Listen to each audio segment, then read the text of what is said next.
নমস্কাৰ বন্ধুসকল PS poultry ফাৰ্মিংলৈ আপোনালোক সকলোকে স্বাগতম জনাইছো নতুন কোম্পানীৰ প্ৰথমটো লট আৰু এই প্ৰথমটো লটত পোৱালিবিলাক কেনেকুৱা হৈ আছে মৰ্টেলিটি কিমান হৈছে আৰু কি মেডিচিন মই বৰ্তমান দি আছো প্ৰথম সপ্তাহটোত মই কি মেডিচিন দিম এই গৰমৰ দিনত গতিকে সবিশেষ এই ভিডিঅ'টোত আলোচনা কৰিম গতিকে ভিডিঅ'টো সম্পূৰ্ণকৈ চাব বুলি আশা থাকিল প্ৰথমে আপোনালোকক বৰ্ডিং এটা দেখুৱাই লৈছো আপোনালোকে নিশ্চয় দেখিছে এটো মোৰ বৰ্ডিং ৰাউন্ড শেপত বনোৱা আছে আৰু ইয়াত এটা আছে আৰু হে তাত এটা আছে মুঠতে তিনটা বৰ্ডিং মই ধুনিয়াকৈ বনাই ৰাখিছো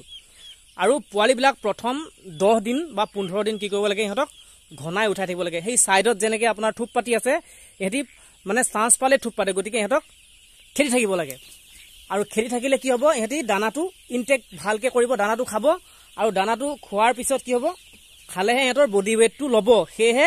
ঘনাই ইহঁতক খেলি থাকিব লাগে আৰু কি কৰিছো আজি 3 নম্বৰ দিনাখন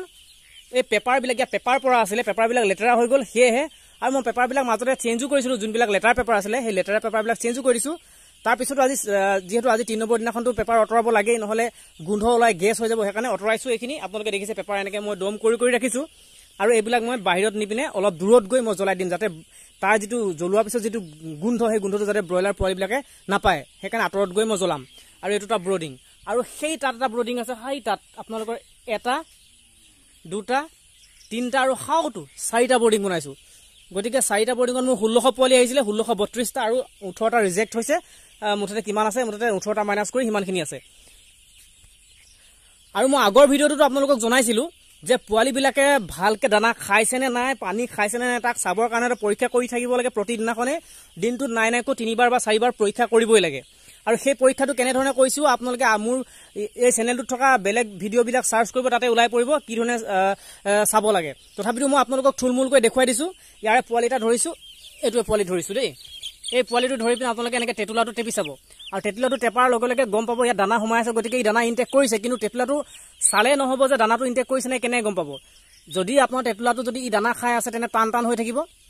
কিন্তু ইয়াৰ প্ৰপাৰলি ই কি খাব লাগিব দানা আৰু পানী সমানে খাব লাগিব তেতিয়াহে ইয়াৰ ওয়েটটো প্ৰপাৰলি হ'ব গঠনটো ভাল হ'ব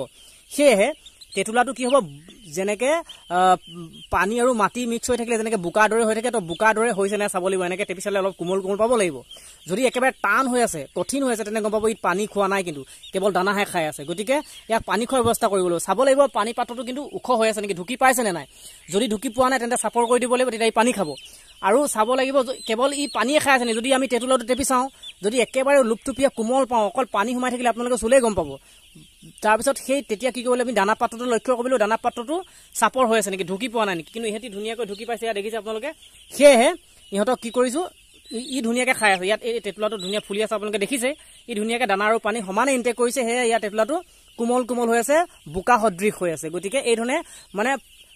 অকল এটাক চালে নহব প্ৰতিটো কোণতে দুই এটা চাই যাব লাগিব আৰু দিনটো 3বাৰ বা 4বাৰ চাব লাগিব তেতিয়া আমি গম পাম নহলে আমি গম নাপাম যে পোৱালিবিলাকে দানা খাইছে নাই ভালকে পানী খাইছে নাই যদি এনেকে আমি গম নোপোৱাকৈ গুচি যায় পোৱালিবিলাকে কিন্তু হেখলৈ কি হ'ব দানা পানী নাখাব সৰু পোৱালি ঢেৰ ওলাব এফচিআৰ বাঢ়ি গুচি যাব তো আমাৰ ৰিজাল্ট বেয়া হ'বই গতিকে এই ধৰণে আমি চাই থাকিব লাগিব তাৰ পিছতে আমি কি মেডিচিন দিম প্ৰথম সপ্তাহটোত তাৰ বিষয়ে আলোচনা কৰিম প্ৰথম সপ্তাহটোত মেডিচিন বেছি একো প্ৰয়োজন নাই সেকেন্ড দিনটোৰ পৰা এন্টিবায়োটিক দিব লাগে আৰু পাৰিলে ৰাতিলৈ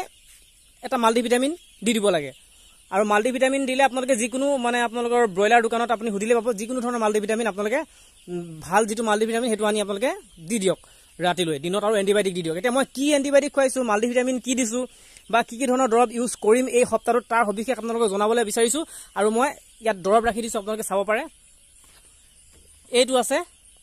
ইয়াত লিখা আছে কস বেক আন্ধাৰ হৈছে যেটো মই পোহৰলৈ লৈ গৈছো কস বেক লিখা আছে আৰু এই কস বেকটো হৈছে এটা এন্টিবায়োটিক এটো এন্টিবায়োটিক মই দিনত ইউজ কৰিছো আৰু এই কস বেকটো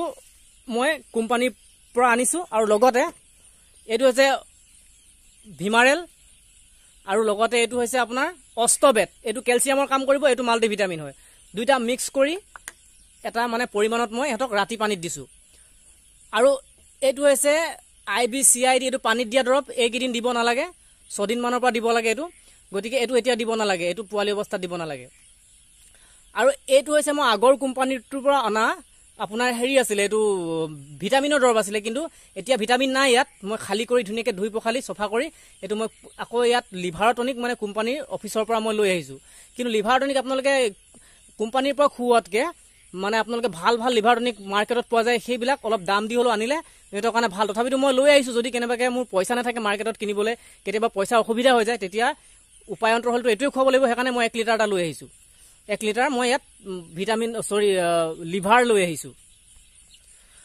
গতিকে প্ৰথম সপ্তাহটোত মই এইকেইটা দৰৱেই খুৱাম। তাৰ পিছৰ সপ্তাহটোত আৰু লিভাৰ টনিকটো মই এতিয়া নোখুৱাওঁ, যেতিয়া দানাটো চেঞ্জ হ'ব, ধৰি লওক 11-12 দিনমানত বা 10 দিনমানৰ পৰা ষ্টাৰ্টাৰ দানা আৰম্ভ হৈ যাব। তাৰমানে BS দানাটো, তাৰমানে একেবাৰে গুৰি দানাটোতকৈ অকণমান ডাঙৰ দানা এটা আহে যে, সেই দানাটো আৰম্ভ হৈ যাব। আৰু তেতিয়াই মই তাৰ আগদিনাখনৰ পৰা যিহেতু গম পামেই মই, গতিকে আগদিনাখনৰ পৰা মই লিভাৰ টনিক খোৱা আৰম্ভ কৰি দিম। একেৰাহে 3 দিনৰ পৰা আৰম্ভ কৰি 5 দিন পৰ্যন্ত, মানে মিনিমাম 3 দিন খুৱাব লাগে লিভাৰ টনিক। তেতিয়াহে তাৰমানে সিহঁতি ধুনীয়াকৈ পায় মানে লিভাৰ টনিকটো। আৰু পাৰিলে 4 দিন বা 5 দিন খুৱাই দিব পাৰিলে আৰুৱে ভাল। গতিকে সেইধৰণে মই 3 পৰা 5 দিন ধুনীয়াকৈ মই খুৱাই দিম। ঠিক তেনেদৰে মই প্ৰতিপালন প্ৰথম সপ্তাহটো কৰিম। আৰু ইয়াৰ পিছৰ সপ্তাহটো মই কি ধৰণে প্ৰতিপালন কৰিম তাৰ ভিডিঅ' মই আপোনালোকক দি যাম। গতিকে আজি ভিডিঅ'টো বেছি দীঘল নকৰোঁ। যদি আপোনালোকৰ ভিডিঅ'টো ভাল লাগিছে তেন্তে লাইক এটা কৰি থৈ যাব। আৰু লগতে যদি এই চেনেলটোলৈ আপোনালোক নতুনকৈ আহিছে তেন্তে মোৰ চেনেলটো ছাবস্ক্ৰাইব কৰি দিব আৰু কাষতে থকা বেল আইকনটো প্ৰেছ কৰি দিব। তেতিয়াহে মোৰ আহি থকা নতুন নতুন ভিডিঅ'বিলাক আপোনালোকে পাই থাকিবলৈ সক্ষম হ'ব। ধন্যবাদ।